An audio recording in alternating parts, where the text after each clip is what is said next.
السلام عليكم، ازيكم عاملين ايه؟ يا رب تكونوا كويسين. النهارده الفيديو بتاعنا حلو قوي. هنعمل النهارده البكاكين او الكماج. في بلاد تانية بتسميه بقى على حسب البلد اللي انتوا فيها، بس احنا عندنا في الفلاحين هنا بنسموها البكاكين، او ممكن في بلاد تانية تسميه العيش البلدي. بصي على حسب بقى انتوا بتسموه ايه، بس هي حاجة كده جميلة، حاجة كده ان شاء الله طرية. هنقول كمان على سر التسوية الحلو بتاعها واللون اللي انتوا شايفينه الجميل ده، وازاي يبقى لونها موحد وحلو كده، والنفخه كلها في الفرن مفيش ولا واحده هبطانه منها. وتعمليها ان شاء الله، بما ان يعني الاولاد كده والمدارس ان شاء الله على الابواب، فاضمني كده ان انت هتاكليهم حاجه صحيه وحاجه طريه ان شاء الله. هنحط فيها كمان مكون هيخلي معاكي البكاكين زي ما انتوا شايفينها بالروعه اللي انتوا شايفينها دي، طريه وكمان من جوه مفرغه. شايفين المنظر بتاعها من جوه عامل ازاي؟ يعني انسي تاني ان انت تشتريها من مخابز تاني او تشتريها من اي حتة. بصي انت ان شاء الله هتعمليها وهتتعودي ان شاء الله تعمليها كده كل اسبوع، وتعملي منها كمان كمية وتحطيها عندك في الفريزر كده. ان شاء الله تعملي منها للاولاد كده، وبجد هتبقى تحفة للفطار بقى، للعشاء، للغدا، زي ما تحبي. شايفين قد ايه مفرغة من جوه وطرية. ان شاء الله هنحط لها مكون كده ان شاء الله يطلع معاكي البكاكين بالروعة اللي انتوا شايفينها دي. بس يا ريت لو انت لسه مشتركتيش في القناه يا ريت تشتركي وتفعلي زر الجرس عشان كل ما انزل وصفه يوصلك اشعار بيها. ويا ريت تفرحوني بلايك وشير للفيديو بتاعنا النهارده. نسمي بالله ومننساش نصلي على النبي عليه افضل الصلاه والسلام. معايا هنا 2 كيلو من الدقيق، ومعايا هنا مكعب كبير كده من خميره البيره، دايما بستخدمها عندي في المعجنات. فانت لو مش متوفره عندك هبقى تحطي كيس من الخميره الفوريه. هتدوبيه الكيس الخميره بتاعك او الخميره اللي انا حطاها دي مع ربع كوبايه من الميه الدافيه، ما تكونش سخنه عشان ما تموتش معاكي الخميره بتاعتك. والمكون الحلو قوي اللي هيطلع معاكي البكاكين، بصي زي ما انتوا شايفينها في اول الفيديو طريه، تبقى جميله. هو اللبن الرايب هيكون معاكي. بصي هتشمي ريحه البكاكين دي هتعشقيها، يعني مش هتبطلي تعملي البكاكين دي ان شاء الله. قبل ما اقول لكم بقى انا عملت وروبت اللبن ازاي، هقول انا حطيت هنا الاول الخميره بتاعتي. لو انت مش ضامنه الخميره الفوريه بتاعتك تسيبيها شويه، لما تلاقيها كده طلعت فقاقيع معاكي تبقى هي كده تمام، وتشتغلي بيها على طول عشان حرام ما نبوظش الدقيق بتاعنا. لو انت حابه تشتغلي بكيلو بس من الدقيق او نص كيلو براحتك خالص، ممكن تجربي. بس اضمن لك انت لما تعمليها اول مره هتعمليها دايما تاني. بصوا قبل ما نتكلم برضو عن اللبن الرايب، فانا حطيت هنا ايه فضلت ان انا اعجن في الاول كده، يعني بالميه، يعني حاطه ميه كده، كوبايه ميه دافيه في ريحي، فبنزل بيها حبه بحبه. انا حطيت في الاول كوبايه ونص من اللبن الرايب، وحطيت الخميره والملح.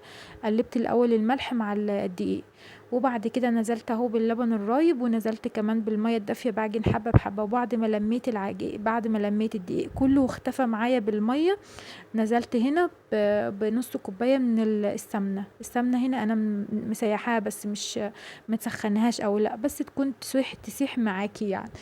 وبعد كده نزلت بيها بعد الدقيق بتاعي ما اختفى، فنزلت بيها. وهعجن بقى خلاص كده انا ايه.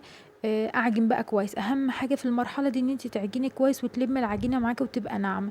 عملت ازاي اللبن الرايب؟ انا من بالليل حطيت اللبن بتاعي على الرخام، دفيته الاول على النار، دفيته شويه مش خليته يغلي، لا دفتيه وبعدين تسيبيه لغايه يعني تاني يوم، تسيبيه يومين براحته خالص لما يروب معاكي. وبعد كده تشتغلي بيه بقى في المعجنات بتاعتك، بتطلع احلى معجنات الصراحه. والبكاكين بالذات بتخلي ريحتها تحفه باللبن الرايب. لو مش متوفر عندك اللبن الرايب ومش عايزه حطي لبن عادي مفيش مشكله. هتفضلي بقى تعجني البكاكين بتاعتك لغايه اما تبقى ناعمه بالشكل ده. اهم حاجه اللت فيها يا جماعه، اللت فيها تعجنيها كويس تطلع معاكي النتيجه حلوه في الاخر. شايفين بتبقى ناعمه كده، وتشديها تحسي ان هي زي الملبن كده. مش لو قطعت معاكي يبقى هي كده لسه عايزه تتعجن تاني. هتغطيها بقى بكيس او اي حاجه متوفره عندك بتاعه العجين، وبعد كده هتغطيها بالفوطه بتاعتك اللي مخصصاها للعجين عندك. بس كده هتسيبيها بقى تخمر، وانتوا عارفين الجو حر فهتخمر ومش هتغيب معاكي. اهو شايفين ما شاء الله الخميره بتاعتي تمام وكل حاجه فيها تمام وشغال. بس كده. هنجيب بقى ايه الصينيه بتاعتنا او اي حاجه انت هتكوري عليها، او على الرخامة كده وفرشة حاجة، وهتحطي هتكوري عليها البكاكين بتاعتك. اهو بتبقى الكور بالحجم ده. الحجم ده هتطلع معاكي البكونة يعني ايه متوسطة. لو انت حباها بكاكين صغنونة يبقى هتصغري الكرة عن كده، لو حباها كبيرة يبقى هتصغري الكرة دي يعني حبة كمان، مش هتقطعي الحتة اللي انا قطعتها دي. فهمتوني؟ يعني هي سهلة جدا والله العظيم. بصي هتدمنيها يعني بجد، البكاكين دي مفيش غنى عنها عندك كده في الفريزر، وكمان في المدارس هتبقى حلوة اوي للاولاد ومغذية كمان. خلاص بعد ما سبت الكور بتاعتنا ترتاح شوية، جبت هنا البلانشة بتاعتي وهفضل وهفرد عليها العجين بقى اهو. هنجيب بقى النشابة بتاعتنا وهنفرد كويس البكاكين، بس اهم حاجة ان انتي ما تخليهاش تخينة.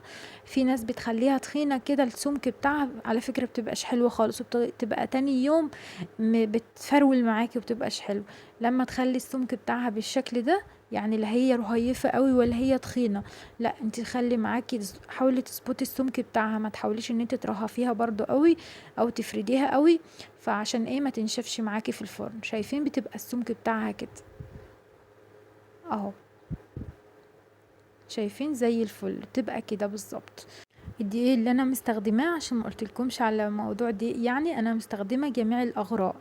فانتي عندك بصي، هي ينفع معاها اي نوع دقيق، نوع دقيق فاخر، دقيق متعدد الاستخدامات، دقيق مخبوزات، اي حاجه متوفره عندك من الدقيق، بس يكون اللون بتاعه العلامه بتاعته بيضه. طلع معاكي البكاكين بيضه ولونها تحفه. هتشوفوها في الاخر هتبقى عامله ازاي.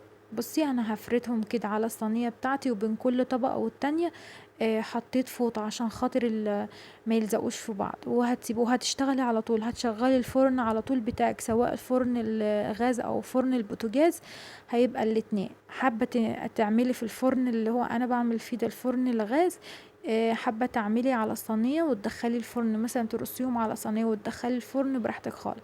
حابه تعملي اللي انا بعمله ده على على الصاجة بتاعة الفرن، يبقى احسن يعني. شايفين النار عالية من الجنبين، النار عالية من الشوايتين، ومن تحت هادية عشان ما تحرقيش معاكي البكاكين. هي البكاكين بتاخد نار عالية يا جماعة، مش بتاخد نار واطية عشان خاطر ما تنشفش معانا. شايفين اللون بتاعها تحفة ازاي؟ ده كمان من اللبن الرايب، ومن كمان العجن اللي احنا عجناه فيها كويس. يعني لما تعجني العجينة كويس وتحطي وتخدميها في العجن، هتطلع معاكي النتيجة بالروعة دي. وكمان ما تسيبهاش تخمر عشان الجو حر. خلاص انت قطعتيها وخلاص وسبتي وخلصتي الكمية بتاعتك على طول. بصي انا باخد كده واقلبها على الناحية التانية، مش باخد على طول واحط على الناحية اللي احنا قطعنا عليها، لا بقلبها على الناحية التانية وبرمي في الفرن. شايفين النار عالية ازاي من الناحيتين، ومن تحت النار هادية عشان خاطر ما تحرقش من تحت. لو هتشتغلي في الفرن بتاع البوتاجاز، يبقى برضو النار عالية ومن فوق ومن تحت، عشان ساعات بيبقى الفرن بتاع البوتاجاز هادي شوية عن الفرن الغاز اهو. شايفين هتفضلي بقى تحركي كده من كل الاتجاهات عشان تاخد اللون الحلو معاكي، متبقاش لون فتح ولون غامق. شايفين ما شاء الله بتنفخ كلها ازاي، ما فيش ولا واحدة هبطانة، مفيش ولا واحدة كده ايه لازقة في بعضها. ان شاء الله طلعي معاكي احلى بكاكين وعمرك ما هتشتريها تاني. وفري شويه في موضوع العيش الفين والكلام ده ان شاء الله، عشان بقول لكم بقى المدارس جايه، وكل سنه وانتم طيبين كده تعمليها للاولاد. بجد والله حلوه كمان للفطار وفي العشاء. شايفين ما شاء الله؟ شايفين ايه رايكم؟ كلها نفخه ازاي ما شاء الله عليها. ان شاء الله اكتب لكم المقادير في صندوق الوصف، للي حابب يعمل بالكيلو واللي حابب برضو يعمل بالاتنين كيلو اهو. لو انت كمان عايزة تعملي كيلو بس وجربي كده، ولو طلعت معاكي حلوة كتري في الكمية وحطي عندك في الفريزر، بجد هتطلع معاكي كأنك لسه خبزاها تاني يوم، يعني هتطلعي منها تاني يوم تسيبيها شوية تفك كأنك لسه خبزاها. شايفين من جوه مفرغة ازاي؟ مفيش ولا واحدة فيهم مكتومة ولا لازقة في بعضها ولا اي حاجة. هتعملي بجد حتة اللبن الرايب دي بتخلي معاكي البكاكين زي البلوزة كده. شايفين ما شاء الله؟ لينة لينة وتحفة. وعايزه اقول لكم برضو نوع الدقيق بيخلي معاكم كل ما تفتحي اللون بتاع الدقيق بتاعك، يعني بيبقى الدرجه بتاعته حلوه، بيخلي معاكي البكاكين بالحلاوه دي ولونها الفاتح ده. بس كده ان شاء الله تعملوها، ان شاء الله تعملوها للاولاد في المدرسه بقى، وتعملوا منها سندوتشات كده وتبقى تحفه.